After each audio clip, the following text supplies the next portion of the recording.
he's really confident, so like even just like talking to him in there, he came in the coach's room and, said hello to us. He didn't really need to introduce himself because we had him in spring training, but just doesn't seem like it's too much, in that meeting. I'm sure as we get closer to the game, it's going to be a little bit different. Doesn't have to play defense tonight, so that also settles the nerves. When you have the ability to DH on your debut, it does help you slow things down, just focus on one side of the ball a little bit, but doesn't seem overwhelmed by any means. And Beeve was the same way last night. Maybe inside the nerves were flying a little bit, but, just kind of looking at him on the outside, you couldn't really tell. And I got a feeling Sammy's going to be the same way. Guy who just turned 21 4 days ago. Obviously, there's a big talent jump from AAA to the majors, but just being that young, what does that kind of jump mean as well?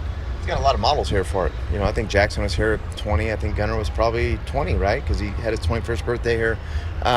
There's a bunch of them. So, strangely, for the Baltimore Orioles right now, getting a 20-year-old or 21-year-old in the big leagues, I don't think that's national headlines by any means. I think it's kind of normal for kind of what we've done here and how we've operated and the players that we've scouted, drafted, developed, and gotten here. So I wouldn't look too much into that.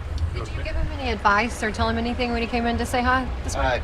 Just be him. Same thing we told Beeve last night. Be you. Don't change a thing. Don't go in the scouting meeting and try to take in every bit of information. Whatever you've been doing in AAA, do the same thing here. And in due time, if we need to make any adjustments, we'll help him out with it. How do you envision defensively him fitting in? He's going to catch. We need to see him catch here. So I just think, and Mike feels strong too, that we got to see the catch tool and see if he can do it. It's a big ask. That's going to be the hardest thing to do here. It's not going to be the offense. And in terms of the catching, it's not going to be the receiving. He's a good receiver. It's not going to be the throwing. He's a really good thrower. He's a really good blocker.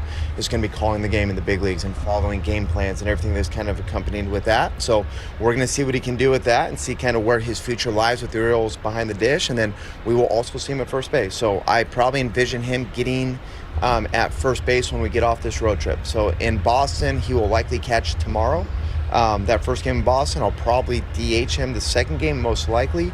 And then at some point when we get home against Houston, you guys will see him play first base. And I'm pretty excited about the first base thing. I think this kid's got a chance to be a really good first base option.